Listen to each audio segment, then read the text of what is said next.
20 साल पहले जब मैंने अपना करियर शुरू किया तो एक लोअर मिडिल क्लास फैमिली का लड़का था। पैसे की तकलीफ मैंने अपने जीवन में देखी है। 98 में जब ग्रेजुएशन करके मैं घर पहुंचा तो पिताजी को जब डिग्री हैंडओवर किया तो पिताजी ने मुझे कुछ हैंडओवर किया और 3 लाख रुपए का कर्जा। साथियों, पैसा क्यों नहीं होता एक मिडिल क्लास फैमिली के आदमी के पास। आज का वीडियो हर उस इंसान के लिए है जो पैसे से प्यार करता है। आज का वीडियो हर उस इंसान के लिए है जिसके पास पैसे नहीं है। आज का वीडियो हर उस इंसान के लिए है जो पैसे तो बहुत कमाता है पर जब भी पूछो एक ही रोना रोता है, पैसा कहां जाता है समझ नहीं आता। साथियों, आज का वीडियो हर उस इंसान के लिए है जो पैसों का खेल समझना चाहता है कि क्यों कुछ लोगों के पास अकूत संपदा है और कुछ लोगों को अपनी ईएमआई के लिए हर महीना स्ट्रगल करना पड़ता है। कुल मिलाकर आज का वीडियो मेरे भारत के लिए है, भारत में रहने वाले मेरे ही जैसे मिडिल क्लास फैमिली के लोगों के लिए है, हर उस इंसान के लिए है जो मेहनती है, सपने देखता है, आगे बढ़ना चाहता है पर रास्ता नहीं दिखता, कोई सही सलाहकार नहीं मिल रहा। मैं सपोर्ट करूंगा अपने 20 साल के एक्सपीरियंस से और आज आपको पैसों का खेल समझाऊंगा। कहते हैं पैसा सब कुछ तो नहीं पर पैसे के बिना भी कुछ नहीं। पैसा भगवान तो नहीं लेकिन उसका छोटा भाई जरूर है। पैसा सुख नहीं पर सुख खरीदने का साधन जरूर है। आज के वीडियो में बात करूंगा सबसे जटिल लेकिन सबसे शानदार विषय पर, मनी साइकोलॉजी।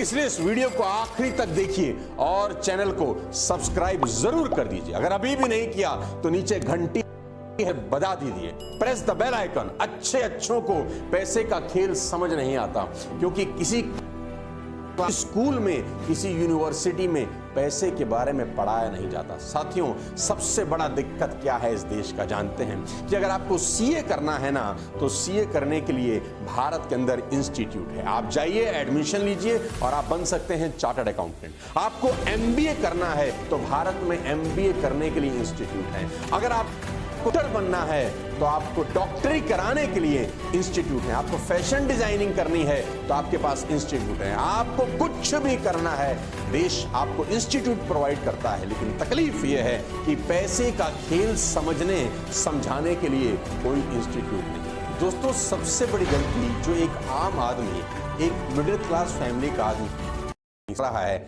सबसे पहले आज उसकी बात करता हूं।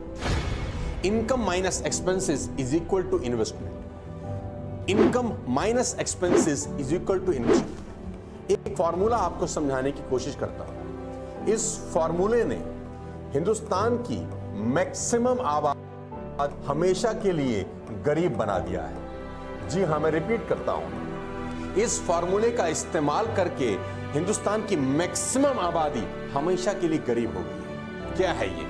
खर्च करने के बाद बचे हुए पैसों को इन्वेस्ट करना। खर्च करने के बाद बचे हुए पैसों को इन्वेस्ट करना। This is the blunder mistake a common man is doing since long time. अगर आप वेल्दी होना चाहते हैं, रईस बनना चाहते हैं, अमीर बनना चाहते हैं तो इस फॉर्मूले को ध्यान से समझिए। आमदनी होने पर आप नॉर्मली क्या करते हैं? खर्च या बचत? अगर आप ज्यादातर लोग तो पहले करते हैं और महीने के आखिर में जो बचता है उससे इन्वेस्ट करते हैं तो साथियों, मैं दावे के साथ कह सकता हूं कि आपकी फाइनेंशियल कंडीशन खतरे के निशान से ऊपर जा चुकी है। मैं समझाता हूं आपको। आपने जो भी पैसा कमाया हर महीने, मान लेते हैं आप सैलरीड हैं, आप तनख्वाह लेते हैं, मान लेते हैं आप बिजनेसमैन हैं, आपको प्रॉफिट होता है, आप हर महीने जो भी पैसा कमाते हैं सबसे पहले आप मारने आते हैं आपके एक्सपेंडिचर।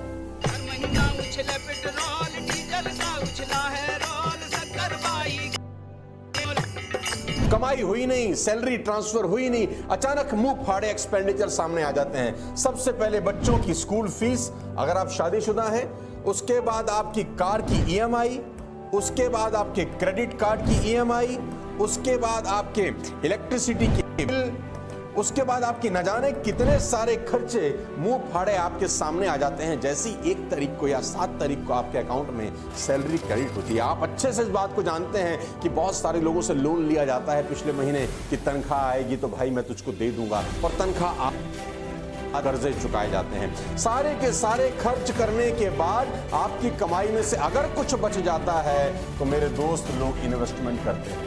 यानी कमाई का सबसे पहला भाग जाता है खर्चों पे और बचा हुआ भाग जाता है इन्वेस्टमेंट पे।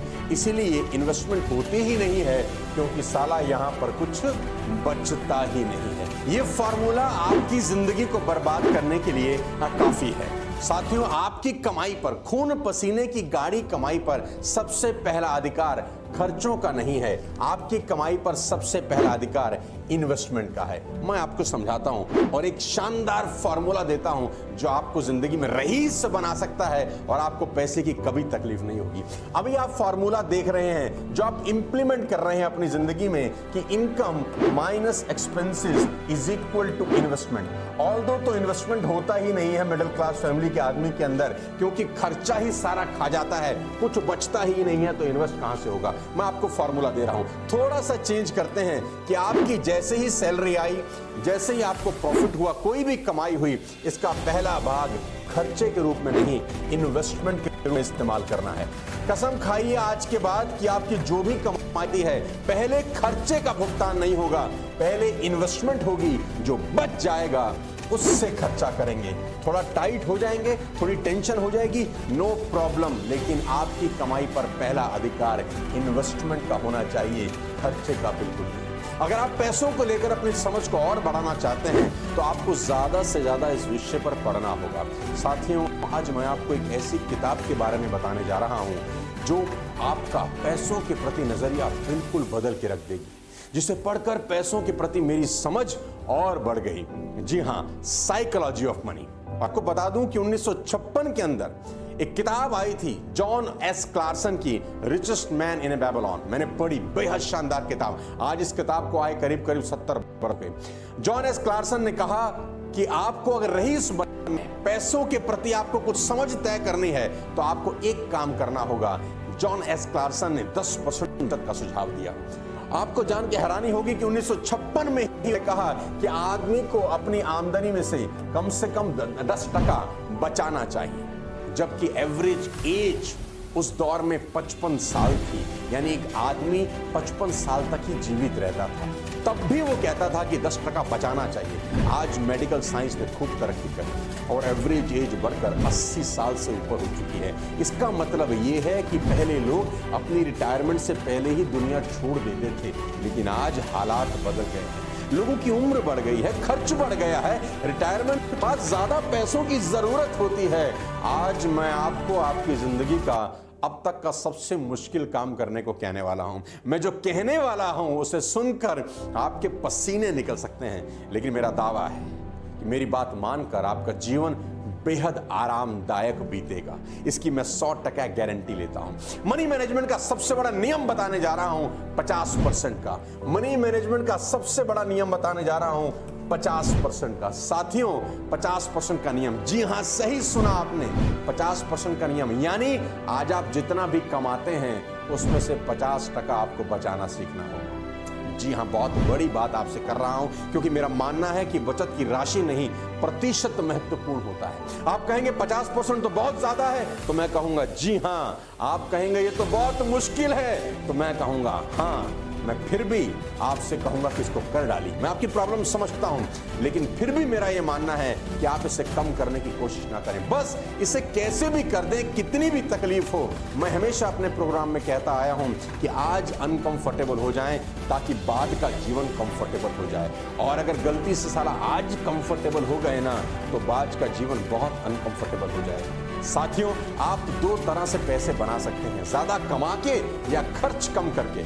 साथियों, अगर सरकार, मैं एक एग्जांपल आपको देना चाहता हूं, सरकार अगर अनाउंसमेंट कर दे कि जो भी इंसान अपनी तनख्वाह या अपनी कमाई में से 50% बचाएगा, 20 साल के बाद उसको 4 करोड़ रुपया दिया जाएगा, तो न जाने कितने लोग खुशी बनना चाहेंगे, क्योंकि करोड़पति कौन नहीं बनना चाहता। केबीसी की पॉपुलैरिटी की एक बहुत बड़ी मिसाल है कि हर आदमी करोड़पति बनना चाहता है। अगर आप 50% बचाने के लिए तैयार हो जाएं तो मैं आपको बता दूं कि आपको किसी सरकार की जरूरत नहीं, ये काम आप खुद कर सकते हैं। मैं एक उदाहरण देता हूं कि आज आपकी तनख्वाह मात्र 50,000 रुपया महीना है। जी, दोबारा से सुनिए, अगर आपकी तनख्वाह सिर्फ 50,000 रुपया महीना है और आप 50% के प्रिंसिपल को लागू करते हैं, यानी अपनी कमाई 50% हर महीने इन्वेस्ट करते हैं 20 बरस तक, तो 20 बरस के बाद आपको 4 करोड़ रुपए मिल सकते हैं। मैं 2 प्रिंसिपल यहां पर ऐड कर रहा हूं कि आपकी तनख्वाह हर साल 10% के हिसाब से बढ़ जाती है और आप आपको आपकी इन्वेस्टमेंट पे 10% का रिटर्न होता है। दो प्रिंसिपल बता रहा हूं। पहला कि आपने अपनी कमाई का 50% इन्वेस्ट किया, दूसरा आपकी कमाई हर साल 10% बढ़ रही है और आपकी लगाई गई इन्वेस्टमेंट भी 10% बढ़ रही है। एक चार्ट से आपको समझाने की कोशिश करता हूं। साथियों, चार्ट आपकी स्क्रीन पर है। बहुत सिंपल भाषा में समझाता हूं कि अगर आप साल का 6 लाख रुपया कमाते हैं, महीने का 50,000 होता है। अगर आप साल का 6 लाख 50% का सिद्धांत कैसे आपके लिए काम करता है? आपने इन्वेस्ट 3 लाख रुपए और आपकी टोटल सेविंग है एक तरीके से 3 लाख रुपए की। अगले महीने 10% आपने इन्वेस्टमेंट बढ़ा दी, यानी इन्वेस्टमेंट हुई 3,30,000 रुपए। 3 लाख पुराना, 3,30,000 ये, और 10% का आपको साल का रिटर्न मिला, तो आपके पास बैंक में पैसा है अब 6,93,000 रुपए। सिंपल है। अगले महीने, अगले साल आपकी इन्वेस्टमेंट हुई 3,63,000 रुपए। पुराना 693 यहां जुड़ गया और 10% की आपको रिटर्न मिली। टोटल आपके पास है 11,61,000 रुपए। अगर आप इसको इसी क्रम में आगे समझने लग जाएं कि इसमें दो चीजें हमने ऐड करी हैं। पहला कि आपकी हर साल कमाई 10% बढ़ती है, दूसरा आपकी लगाई गई पूंजी भी 10% बढ़ती है। तो 20 साल के बाद क्या हो सकता है? 20 साल के बाद कमाल हो सकता है। 11वें साल, 12वें साल, 11th ईयर, 12th ईयर, 11वें साल, 12वें साल, 13वें साल, 14वां, 15, 16, 17, 18, 19, 20, इस तरीके से अगर आप हर साल 50% का इन्वेस्टमेंट कर रहे हैं तो आखिरी में अगर आप पाएंगे कि आपको 20 साल के बाद करीब करीब 4 करोड़ रुपए की रिटर्न मिलती है।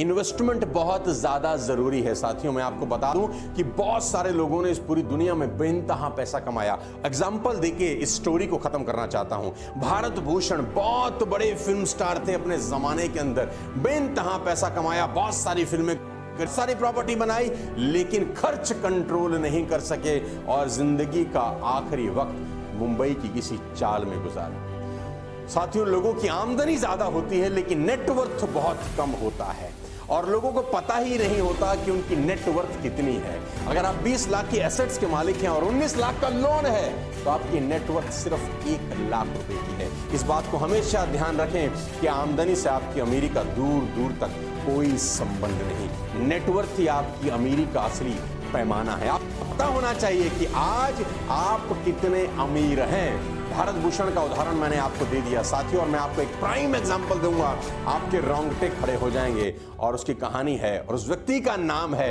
Mike Tyson. हर आदमी जानता है माइक टायसन को। इस पूरी दुनिया में माइक टायसन मशहूर हुए जब उनका करियर चल रहा था अपने शबाब, तो उन्हें हर मुकाबले के लिए $30 मिलियन मिलते थे। उन्होंने अपने शुरुआती 20 सालों में करीब करीब $400 मिलियन कमाए, लेकिन फालतू फंड के खर्चों के चलते सन 2003 में उन्होंने दिवालियापन की अर्जी दी, में डूब चुके थे। Ladies and gentleman, boys and girls, आज का ये वीडियो हर उस आदमी के लिए है जो कमाता तो बहुत है, बचाता नहीं है, क्योंकि कमाई के साथ बचाना भी जरूरी है। कहते हैं money save is money earn, और बचे हुए पैसे को सही जगह इन्वेस्ट करना बेहद जरूरी है। इस वीडियो को जरूर लाइक करिए और सर्कुलेट करिए हिंदुस्तान में हर किसी व्यक्ति के पास, क्योंकि ये एकमात्र ऐसा वीडियो हो सकता है जो भारत की इकोनॉमी को भी एक बहुत बड़ा योगदान दे, ताकि लोगों को पता चले income minus expenses is equal to investment गलत है, income minus investment is equal to expenses होना चाहिए। साइकोलॉजी ऑफ मनी जरूर पढ़ें कुको एफएम के ऊपर और इस पूरे वीडियो में बताई गई बातों को अपनी जिंदगी में इंप्लीमेंट करें। मैं दावा दे सकता हूं अगले 5 साल में आपकी जिंदगी बदल जाएगी और गरीबपुर से अमीरपुर का टिकट मिल सकता है। बहुत बहुत शुक्रिया, शुभकामनाएं। सब्सक्राइब जरूर करिए और इस वीडियो को फैला दीजिए इतना कि पूरे हिंदुस्तान में हर व्यक्ति जो खून पसीने की मेहनत से पैसा कमाता है उस तक पहुंच जाए।